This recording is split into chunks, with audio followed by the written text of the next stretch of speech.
Guys, if you haven't already, make sure to follow the podcast on Spotify and Apple Podcasts. It helps us more than you could imagine.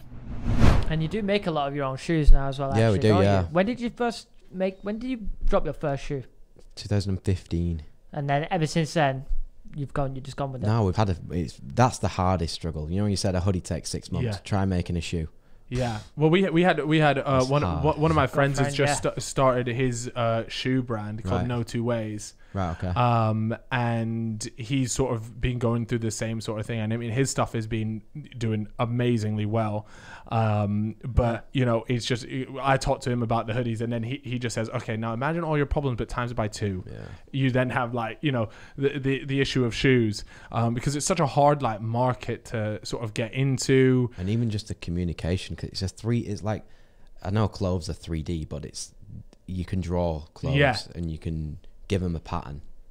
With a shoe, it's not that. There's so many like the different shaping pieces and the of last shoes. and like how it all comes together and the fit of it. Everything's just a struggle. We've done hundreds of trips to Italy and Portugal trying to get shoes right. Yeah. But it only just kind of took off last year for us for shoes. Yeah. And that's with is it the Raptor ones? Raptor, yeah. They're the You've ones. got, Because actually have a pair. I got a pair Yeah. because I wanted to sort of, because I've always had shoes that have always been Nike, Adidas, maybe the odd Puma one, but it's been very rare for me to go and buy a shoe from like a clothing you know what I mean? Like, Yeah, it's hard to stray away from the very generic one. So I was there like, let me just go and buy a pair of shoes and just see what it's like. And I just found that the shoes just go with so many of the other things that I wear, and that was the main thing for me. I didn't want anything outrageous. I didn't want anything, you know, that looked like really bright or whatever. I just wanted a shoe that's going to go with my jeans, you know, my cargo pants, everything. Yeah, and that's the design idea behind it. Like what I just said then. Like I look at my customer and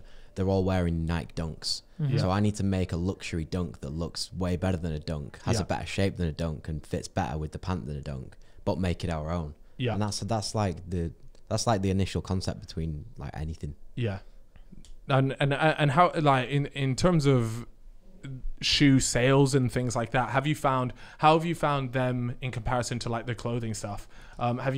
Because people are almost more willing to pay more for shoes. Yeah, if that makes sense. Yeah. And shoes for a guy is like a handbag for a girl. Yeah. Mm-hmm. Yeah. That's Like bang on. guys will spend 800 on the shoes, but not a lot on their outfit. No, for sure. So it's good. We've priced our shoes at what we think is the right price, and we've made them like as good quality as we can, and it works. And it's just working at the moment. That's exciting. Yeah, you have over the years. I remember when the brand first started out, and the t-shirts were only like 25 quid. Yeah. And as you've gone, the prices have gone up, but you're aiming now at like luxury streetwear almost. Is that what you would call it? Yeah, we just found the right balance. Yeah. The right price point to where it's not too expensive, but it's also the same quality of things that are 5 times the price. Yeah. Made in the same places and doing the same thing, but we've got the ability, because we're a small brand and we don't have to distribute to all these stores and stuff like that we can underprice all the luxury brands, but we're still at like the best quality possible. So I mean, that's one of the biggest things I've noticed, right, is that actually a lot of these brands that I'm sure people are wearing right now listening to it, they might be, I'm not going to name any names, but you know, they're you know, in quotations, high-end streetwear, but actually it's your run-of-the-mill t-shirt. Yeah. Like, I'm talking like £1.50 per t, like, you know, like no, real. I don't think that low, but like, I'm talking, you know, really cheap t-shirts that, you know, just it does not reflect the price that they're paying at. And obviously, as you would expect, as with anything in life, you often pay for the brand, and that's exactly. and that's totally fine, and that's cool. But I think people would be so surprised as to the quality of, you know, a t-shirt from, you know, a shop down the road than, you know, a really high-end one is probably actually relatively similar for certain of these high-end brands. And I think it's I think a lot of people would just be sort of a bit alarmed at the fact that they're paying crazy prices for maybe not so much great quality. Yeah, it's brand power, isn't it? They can do what they want when they're at like that level, but I've always believed in just giving the customer the best thing possible, because then they'll come back and they'll come back and they'll come back, and you won't need to spend all your money on Facebook ads and all these marketing tricks and all that stuff. If you've got a loyal fan base that'll follow you with whatever you do, and you keep delivering the best thing, then it can't not work, right? Yeah. I mean, it was like I went to Selfridges a couple of years ago with Simon, our friend Simon, and I think he bought a Justin Bieber merch T-shirt, 80-something quid. Nice. They'd left a Gildan tag on it. No. So it was just a Gildan T-shirt. Really? Which is how much probably to make? With Nothing. just a standard, screen But print at the or same whatever. time, like merch T-shirts, at the same time, like you would sort of be like, it is a merch T-shirt. Like you're not exactly buying it, expecting they always quality. overpriced there, aren't they? You're not expecting quality, but no, there's probably so much of that stuff that goes on, but they just take out the Gildan T-shirt tag. true. But Dude, there's way worse than that. Really? I could tell you some things. Yeah. No brand specific, but we've been around factories in Italy that are the best factories in the world, and there's products in there with the labels cut out that are actually made in like the back end of Tunisia or Romania, brought into Italy to then restitch a label in that says made in Italy. I was literally about to say, This is a huge thing in the industry, but like loads of brands do it. Yeah. Just to cut them costs and dude. Yeah. And plus, if you put made in Italy, people go, bloody hell, this must be top stuff. But actually, it just got imported into Italy. But it goes back to the start, like what we were talking about at the start. It doesn't matter where the product's made. Yeah, as long as it's quality. Yeah. Like they could be getting made elsewhere and it's coming in and it's actually as good quality as Italy. So why does it actually matter? Yeah.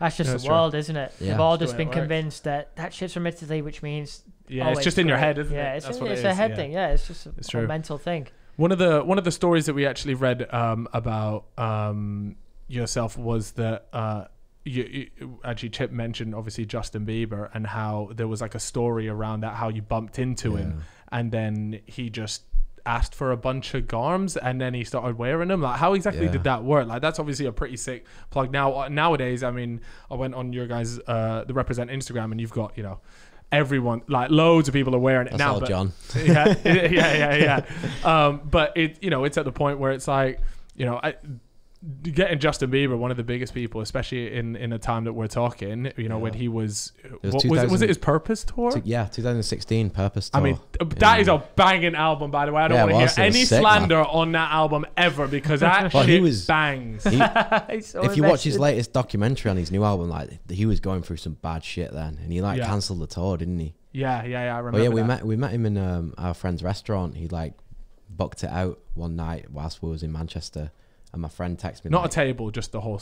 Just the whole thing. That's like the whole restaurant. We do that sometimes, don't we? Like when we turn to the place, we said, "This is for the fellas." I'll now. book out McDonald's. This is for the fellas. Yeah. Yeah, and we were already in there having a drink, and my mate was just like, "Yeah, just stay in. Few of you can stay in and whatever." And he came in and he was like, he looked at James. James is like our general manager guy, and he looked at James. He was like walked over and he was like, "Dude, where the fuck are all your clothes from?" And James was like, "Oh, this is our brand. This is our own shit." Yeah. Gave his card to his like bodyguard, I think whatever he was, and he just texted him and said like, "Can you bring some clothes to the house?" Drove up to this like fucking James Bond kind of house in Cheshire that night, and it was so weird. It was like on a road that was like 5 miles long with nothing there, and there was just girls everywhere, like all of this like 1-lane road in like the middle of the night.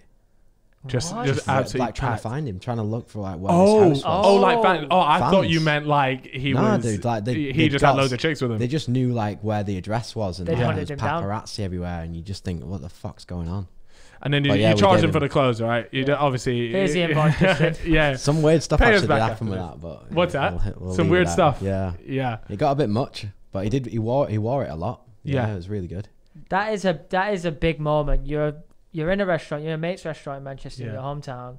You're wearing your own garms. That's it. Justin Bieber walks in and thinks that your garms look so good that he's asked for them. Yeah, I mean, it could be Justin Bieber. I think it's like anyone. Like if anyone comes up to you and asks you like where your clothes from, I'll be wearing stuff that I don't like. That's not mine. That's true, And if someone comes up to you and go, "Where'd you get that T-shirt from?" There's an element in you that just goes, "This man rates your my heart style." your heart sets on fire. He starts beating. And now imagine that, but you made the garms. That must have been mad. That's a good feeling. Yeah, it was sick. I remember that clearly. Yeah. Yeah.